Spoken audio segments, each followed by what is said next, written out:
Good evening and welcome to the channel's studios here in London with your international news around the world in 5.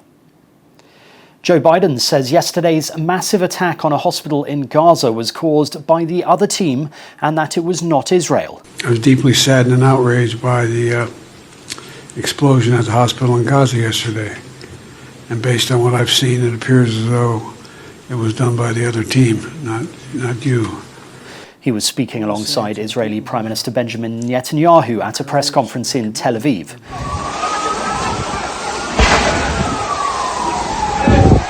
Here, footage of the immediate aftermath of the rocket attack.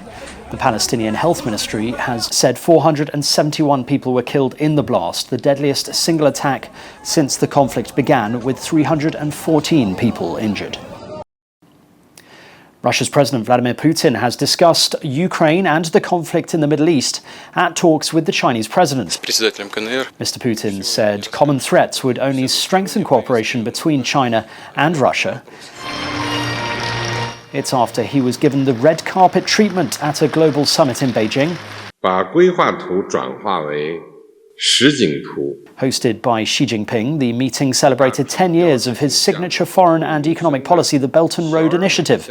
Mr. Putin was the guest of honor among leaders and officials from more than 130 countries. The leaders of Belgium and Sweden, as well as the European Union's chief executive, have said they will double down on tightening the bloc's borders and improving security after this week's deadly attack in Brussels. They spoke after paying tribute to the victims of Monday's attack by a gunman who was a failed asylum seeker from Tunisia, in which 2 Swedish football fans died and 1 was injured. The shooting highlighted the EU's persistent difficulties in managing migration and asylum, including gaps in security. If they are not here in a legal way, they are obliged to leave the country. We need to protect our European borders, as we have discussed quite frequently the last European Councils. If we are not able to protect our common borders, we will not be able to uphold the free movement within Europe. Combative right-wing Republican Jim Jordan has fallen short in a vote to serve as Speaker of the US House of Representatives, but more votes are expected to follow that could wear down his opponents. Jordan. The Ohio lawmaker and ardent ally of former President Donald Trump won 200 votes, short of the 217 needed to win the job, as 20 of his fellow Republicans voted against him. All 212 Democrats voted for their leader, Hakeem Jeffries. Greta Thunberg has been charged with a public order offence after her arrest during a fossil-free London protest.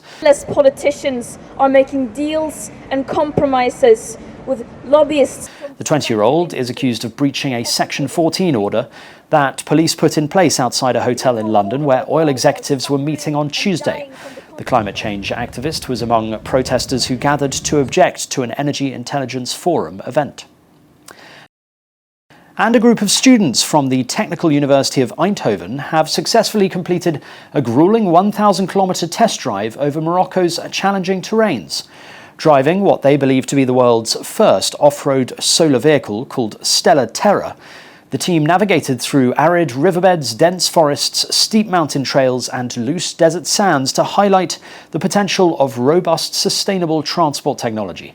Stella Terra turned out to use 30% less energy than expected, meaning the team were able to drive the entire trip on the sun's energy and did not depend on charging stations. And that's your international news around the world in 5. Now back to the channel's studios in Lagos.